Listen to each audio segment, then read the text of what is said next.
नमस्कार, आप देख रहे हैं द न्यूज़ 15 और मैं हूं अंजलि राठौर। दुनिया भर में कोरोना के बढ़ते मामलों से भारत एक बार फिर से अलर्ट मोड में आ गया है। जहां चीन में इस तरह से खतरा मंडराया हुआ है, तो वहीं लोगों के मन में एक अलग ही डर पैदा हो गया है। इसी पे आज चर्चा करने के लिए आज हमारे साथ मौजूद हैं डॉक्टर DR राय, जिनसे हम ये जानेंगे कि किस तरह से इस खतरे से बचा जा सकता है, किस तरह से तैयारियां की जा सकती हैं। अलर्ट मोड में भारत है, तो इस पर किस तरह से ध्यान दिया जा सकता है। सर, आपका बहुत बहुत स्वागत है द न्यूज़ 15। अंजलि, आपने बिल्कुल ठीक कहा कि इस वक्त कोरोना ने दोबारा पैर पसार लिए हैं और ये हमारे लिए ये डरने का भी विषय भी है। मैं आपको अगर छोटी सी ग्राउंड रियलिटी बताऊं तो आज से 3-4 महीने पहले तक हम ये भूल गए थे कि कोरोना बिल्कुल ख़त्म हो गया है। हम लोगों ने एहतियात बरतनी छोड़ दी, हम लोगों ने मास्क के बारे में भूल गए, सैनिटाइजर में भूल गए। लेकिन पिछले 2 दिन के अंदर ही अंदर, यानी कल और आज के अंदर देखिए, पूरे कंट्री के अंदर इस वक्त हाहाकार मच गया है। मीडिया ने इतना अलर्ट कहना चाहिए, बड़ा वार फुटिंग के ऊपर उसका एडवांस काम किया है। तो ये सब वाकई में अच्छी बात है। अब सबसे बड़ी बात ये आती है कि आज की तारीख में BF.7 जो वायरस है, जो स्ट्रेन है, ये बहुत ही ज़्यादा इन्फेक्ट कर रहा है। पहले वाले जो हम ओमिक्रॉन के अंदर देख चुके हैं कि एक पेशेंट 10 लोगों को इन्फेक्ट कर रहा था, ये 15 से 20 लोगों को इन्फेक्ट कर रहा है।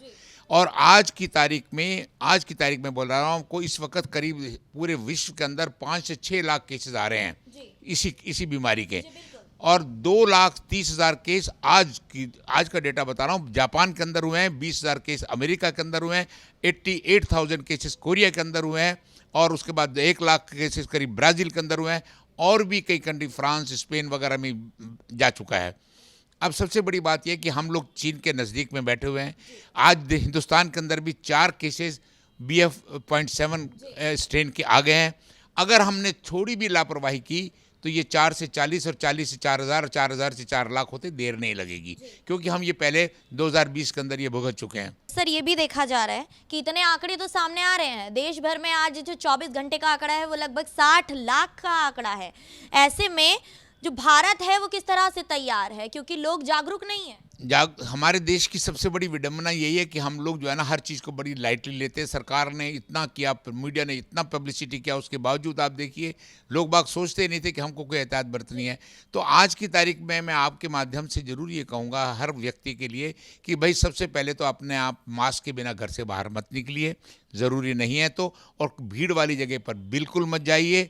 और तीसरी चीज़ जो है, अगर आप लोगों ने अपने बूस्टर डोज लगवा ली है, बहुत अच्छा, नहीं लगवाइए तो कृपा करके इमीडिएटली बूस्टर डोज लगाइए।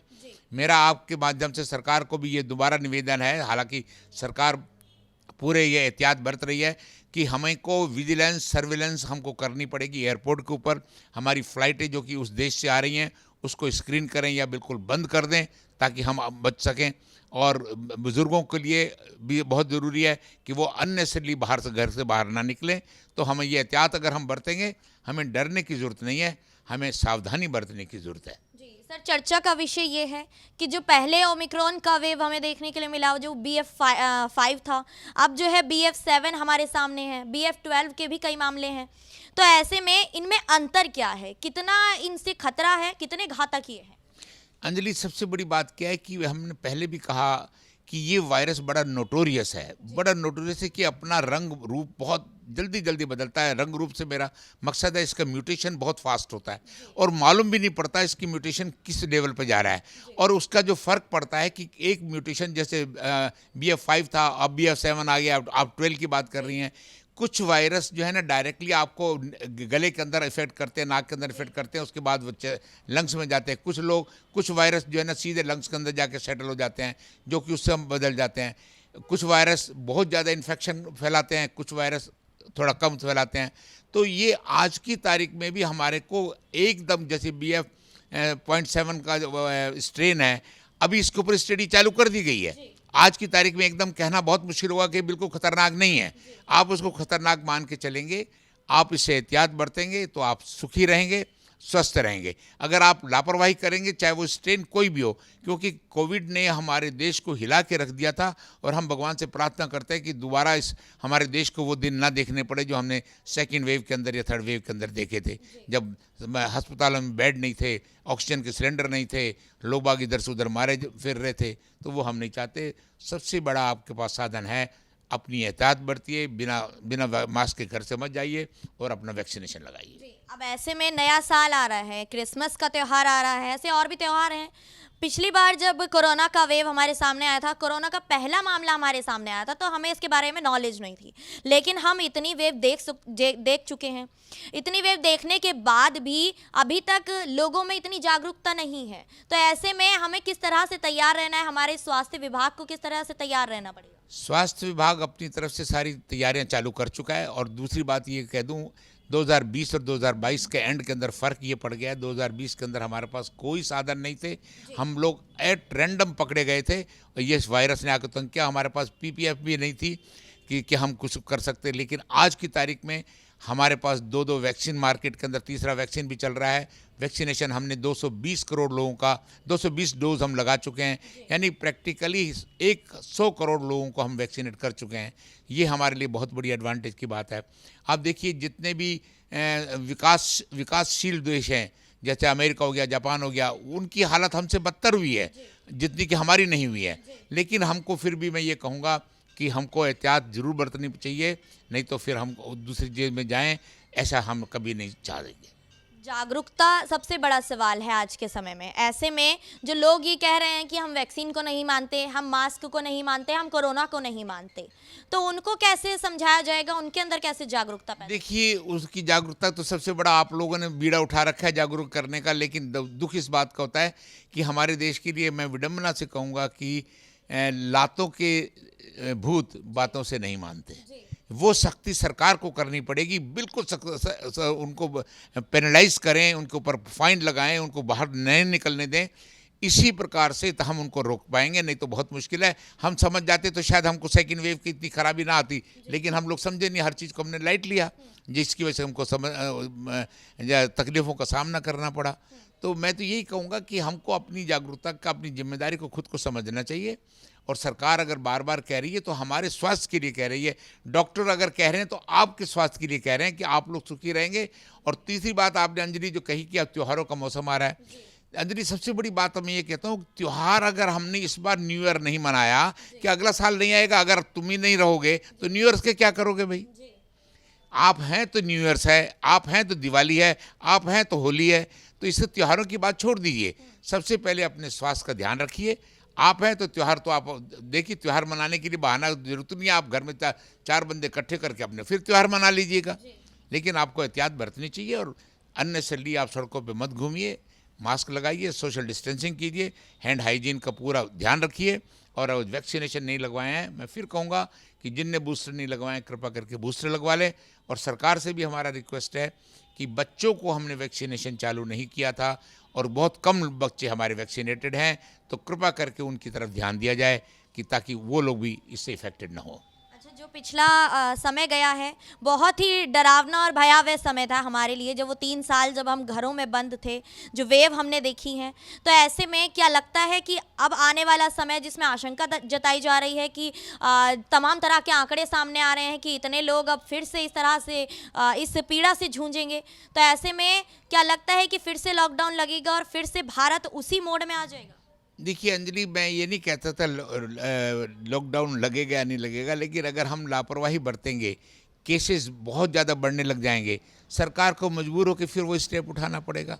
तो मैंने बार बार एक ही बात कर रहा हूँ कि हमको ही सचेत रहना पड़ेगा। हम अपने अगर ध्यान रखेंगे, दूसरों को हम एजुकेट करेंगे, तो हम चीज़ से बच सकते हैं। ऐसे कोई डरने की ज़रूरत नहीं है, लेकिन एहतियात तो आपको बरतनी चाहिए और बरतनी पड़ेगी। पिछली बार बेड की कमी, ऑक्सीजन सिलेंडर्स की कमी, तो क्या इस बार पूरी तरीके से तैयारियां की गई? देखिए, पिछली बार मैंने कहा आपको 2020 के अंदर हम एट रैंडम पकड़े गए थे, हमारे पास कोई साधन नहीं थे, कोई हमारे पास बेड नहीं थे।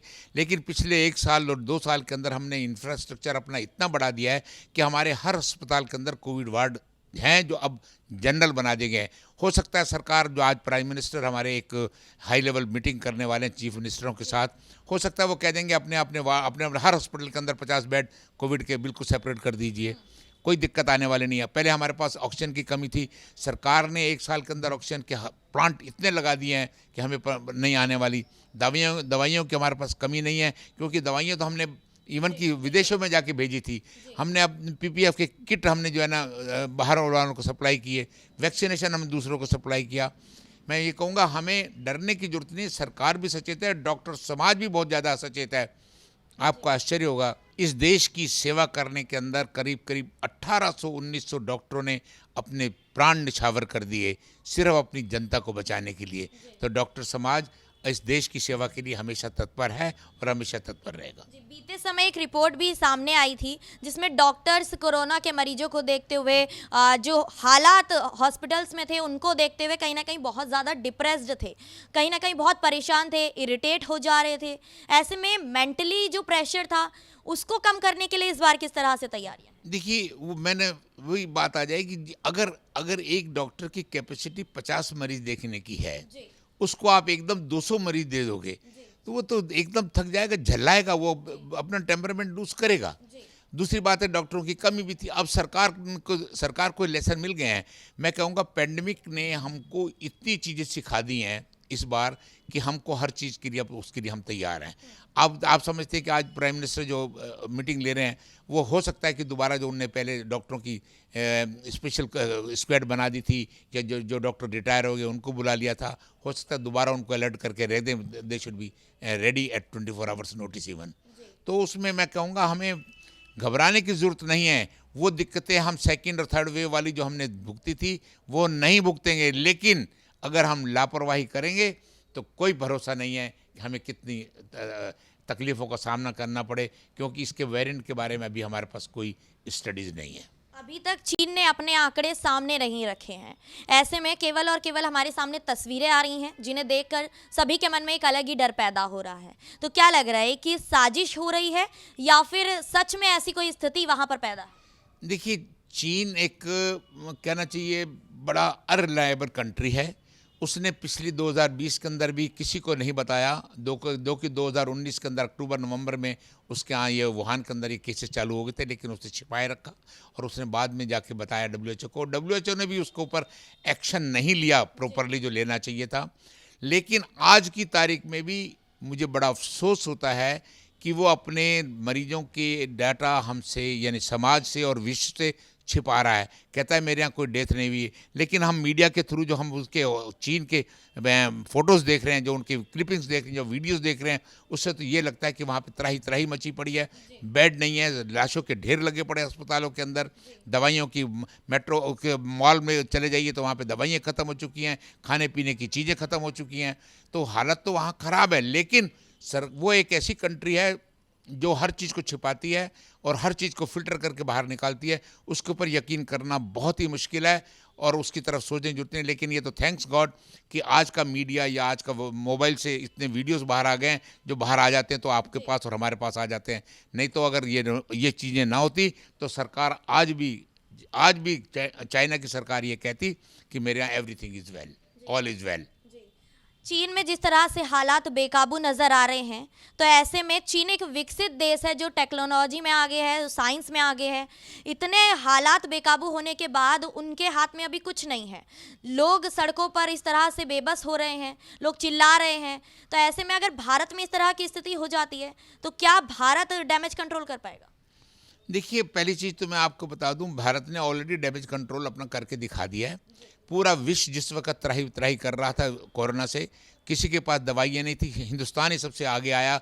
उसने हर कंट्री को दवाइयाँ सप्लाई की और सबसे पहले देश के अंदर इतनी जल्दी 2 वैक्सीन प्रोड्यूस करके उसने बाहर भी दिए, अब हर देश को दिए और वैक्सीन की वजह से कईयों को प्रोटेक्शन भी मिला और अपने देश की इतनी हाईएस्ट पॉपुलेशन की कंट्री को उसने टाइम से पहले वैक्सीनेट करके दिखा दिया। अब मैं आपको चाइना की बात बता दूं, चाइना ने भी अपने वैक्सीनेशन के बारे में बहुत पब्लिसिटी की थी, वैक्सीन लगाए, उसके वैक्सीनेशन से लोगों को रिएक्शन होने लगे, उसके साइड इफ़ेक्ट्स आने लगे, लेकिन उसने किसी से शेयर नहीं किया और उसके वैक्सीनेशन मैं कहूँगा प्रैक्टिकली फेल भी हो गए, लेकिन उसने शेयर नहीं किया, शेयर किसी से नहीं किया। तो जहाँ तक चाइना की हम बात ना ही करें तो बेटर है। हमें अपने आप को ऊपर कंसंट्रेट, ये मान के चलें चाइना बदमाशी करेगा, हमने उस बदमाशी को कैसे निपटना है, कैसे उससे हमने आगे जाना है, ये हमारे सोचने की बात है। अब मेरा आखिरी सवाल ये है कि मौसम परिवर्तन दिखाई दे रहा है, तो ऐसे में जिन लोगों को वायरल हो जाता है, जो मौसम परिवर्तन के कारण खांसी जुकाम जैसे लक्षण उनमें दिखाई देते हैं, तो ऐसे में किस तरह से उन्हें बचाव रखना है और कैसे पता चलेगा कि कोरोना की कौन से लक्षण हैं और कौन से वायरल के लक्षण? अंजलि, आज की तारीख में खांसी जुकाम बुखार बहुत ज़्यादा चल रहा है और ये जो ये स्ट्रेन है BF.7, इसके अंदर भी क्या खांसी बुखार भी हो जाता है, छींकें भी आने लग जाती हैं और कई लोगों ने तो कंप्लेंट किया, उनको उल्टी दस्त भी लग जाते हैं। तो लेकिन मेरा आपके माध्यम से जनता से यही कहना है कि ज़रा सी भी आपको खांसी जुकाम बुखार होता है, कृपा करके अपना टेस्ट करवाइए।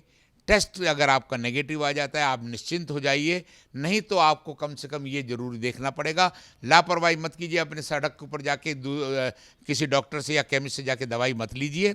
और जो आजकल व्हाट्सएप यूनिवर्सिटी के अंदर दवाइयाँ भी लिखी हुई आ जाती हैं, कृपा करके उन दवाइयों की तरफ मत जाइए। अपने डॉक्टर की सलाह के बिना या गवर्नमेंट सेंटर पे जाइए, जो वो लोग कहते हैं आप उसको फॉलो कीजिए और अपने एहतियात बरतिए। जी बिल्कुल, बहुत बहुत शुक्रिया सर हमारे साथ जुड़ने के लिए। तो देखा आप सभी ने कि किस तरह हमें इस चर्चा से पता चलता है कि हमें अपनी सुरक्षा खुद से करनी होगी। अपने आप मास्क लगाइए, सामाजिक दूरी का पालन कीजिए और कोविड प्रोटोकॉल्स को मानिए। शुक्रिया।